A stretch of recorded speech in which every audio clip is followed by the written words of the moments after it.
ഉത്തർപ്രദേശിലെ പ്രയാഗ്രാജിൽ ഇന്നു മുതൽ മഹാകുംഭമേള ആരംഭിക്കുകയാണ്. 45 കോടി ഭക്തരെയാണ് മഹാകുംഭമേളയിൽ പ്രതീക്ഷിക്കുന്നത്. അതിനിടയിൽ മഹാരാഷ്ട്ര ജൽഗാവിൽ നിന്ന് ഒരു സംഭവം പുറത്തു വരികയാണ്. അതായത് കുംഭമേളയ്ക്ക് പോകുന്ന ഭക്തരെ ആക്രമിച്ചു എന്നുള്ള വാർത്തയാണ് ഇപ്പോൾ പുറത്തു വരുന്നത്. സൂറത്തിൽ നിന്ന് ഛപ്രയിലേക്ക് പോവുകയായിരുന്ന തപ്തി ഗംഗ എക്സ്പ്രസിന് നേരെയാണ് ഇപ്പോൾ കല്ലേറുണ്ടായിരിക്കുന്നത്. ഈ എക്സ്പ്രസിൽ ഭൂരിഭാഗം യാത്രക്കാരും പ്രയാഗ്രാജിലേക്ക് പോവുകയായിരുന്നു എന്നുള്ളതാണ് റിപ്പോർട്ടുകൾ സൂചിപ്പിക്കുന്നത്. മഹാരാഷ്ട്രയിലെ ജൽഗാവ് റെയിൽവേ സ്റ്റേഷൻ സമീപം തപ്തി ഗംഗ എക്സ്പ്രസിന് നേരെയാണ് കല്ലേറുണ്ടായത്. ഈ കല്ലേറിൽ ഈ കുംഭമേളയ്ക്ക് പോകുന്ന ആൾക്കാർ ഇരിക്കുന്ന കോച്ചുകളുടെ ചില്ലുകൾ പൂർണ്ണമായും തകർന്നു. ഈ ദൃശ്യങ്ങളാണ് നിങ്ങളിപ്പോൾ കണ്ടുകൊണ്ടിരിക്കുന്നത്.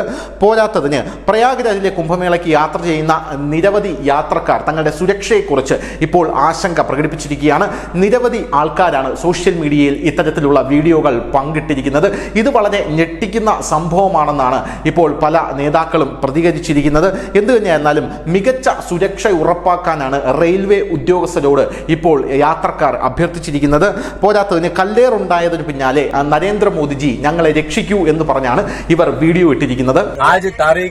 12 જાન્યુઆરી 2025 અમે સુરત ઉધનાથી પ્રયાગરાજ મહાકુંભ માટે જઈ રહ્યા છીએ. આ પહેલી ટ્રેન છે મહાકુંભમાં શાહી સ્નાન માટે. અમે બધા અમારા ફેમિલી સાથે મુસાફરી કરી રહ્યા છીએ. ત્યારે 3:20 જલગાંવથી 3 કિલોમીટર આગળ અચાનક પથ્થરમારો થયો. તો આ કાચની જો આની સ્થિતિ, હવે આ કાચ આગળ બીજો લોડ લઈ શકે એમ નથી અને હવે જો આમાં એક પણ માર આવશે તો અમારું નક્કી નથી શું થશે.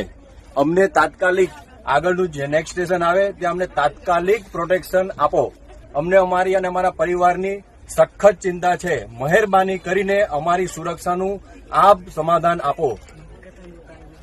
મારા માતૃશ્રી પણ અમારી સાથે છે, ભાઈ કાકા, અમે બધા ફૂલ ફેમિલીમાં છીએ.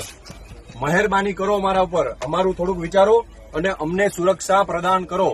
આ દિન દહાડે જો આ હાલત થાય તો રાતમાં અમારી સાથે શું ના થાય થોડું વિચારો. અમે ધાર્મિક કામ માટે જઈએ છીએ, ધાર્મિક માટે જઈએ છીએ, મહાકુંભમાં સ્નાન માટે. અને આ ટ્રેનમાં આ કોચમાં ઘણા બધા જે છે બધા મહાકુંભમાં આવે છે.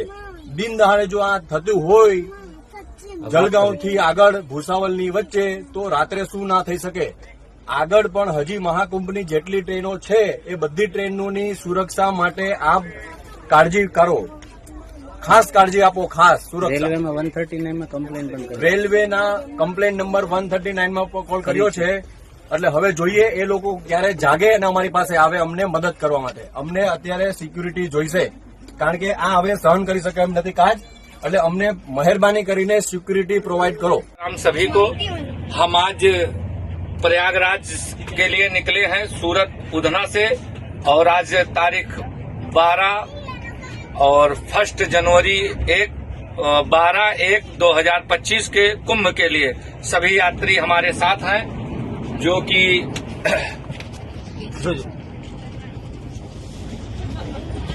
जलगांव से गाड़ी छूटी कम से कम 3 किलोमीटर आगे कोई असामाजिक तत्वों द्वारा पत्थर फेंका गया. हम रेलवे मिनिस्टर से नम्र विनती करते हैं हमारे लोग की सुरक्षा प्रदान किया जाए और मुख्यमंत्री प्रधानमंत्री जी से निवेदन है कि आज पहली यात्रा गंगा ताप्ती ट्रेन में और पहला महाकुंभ जो मकर संक्रांति के दिन लगता है, हम लोग वहां के लिए आज हमारे गुजराती भाई सब, हम तो यूपी से बिलोंग करते हैं लेकिन ये सभी लोग के साथ हम भी जा रहे हैं जो कि आज हम लोग पत्थर के शिकार हुए हैं. ये नाइट में हमारी सुरक्षा के लिए कृपया ध्यान दिया जाए. बस यही मैं प्रधानमंत्री जी से आह्वान करता हूँ. जय श्री राम. ജൽഗാവിൽ നിന്ന് 3 കിലോമീറ്റർ മുന്നിലാണ് ട്രെയിനിന് നേരെ സാമൂഹിക വിരുദ്ധർ കല്ലെറിഞ്ഞത് എന്നാണ് ഇപ്പോൾ റിപ്പോർട്ടർ സൂചിപ്പിക്കുന്നത്. യാത്രക്കാർക്ക് സുരക്ഷ ഒരുക്കണമെന്നാണ് ഇപ്പോൾ ഈ യാത്രക്കാരൻ പ്രധാനമന്ത്രി നരേന്ദ്രമോദിയോട് പറഞ്ഞത്. സംഭവത്തെക്കുറിച്ച് പോലീസ് വളരെ വലിയ അന്വേഷണം ആരംഭിച്ചു കഴിഞ്ഞു. തപ്തി ഗംഗ എക്സ്പ്രസ് ജൽഗാ റെയിൽവേ സ്റ്റേഷനിൽ നിന്ന് പുറപ്പെടുമ്പോൾ അജ്ഞാത ചിലരാണ് ട്രെയിനിന് കല്ലെറിഞ്ഞത്. ട്രെയിൻ ബോഗിയുടെ ചില്ല് തകർത്തതായി റെയിൽവേ ഇപ്പോൾ പറയുന്നു. അതേസമയം DRM ഭുസാവൽ സംഭവത്തെക്കുറിച്ച് എക്സിൽ ഒരു പോസ്റ്റ് ഇങ്ങനെയാണ് ഇട്ടിരിക്കുന്നത്. ട്രെയിൻ നമ്പർ 1504 തപ്തി ഗംഗ എക്സ്പ്രസിനെ നേരെ കല്ലേറുണ്ടായത് നിർഭാഗ്യകരമായ സംഭവമാണ്. ഇതിൽ ഞങ്ങൾ ഖേദിക്കുന്നു എന്നാണ്. യാത്രക്കാരുടെ സുരക്ഷ എന്തായാലും ഉറപ്പാക്കും. ട്രെയിനിൽ യാത്രക്കാരെ ആക്രമിക്കാൻ വരുന്നവർ, ട്രെയിനിൽ ഇവർക്ക് നേരെ കല്ലെറിയുന്നവർ, ഇവർക്ക് യാതൊരു ദാക്ഷിണ്യവുമില്ലാതെ ഇവർക്ക് നേരെ നടപടിയെടുക്കും എന്നാണ് അദ്ദേഹം പറഞ്ഞിരിക്കുന്നത്. News desk, news India Malayalam.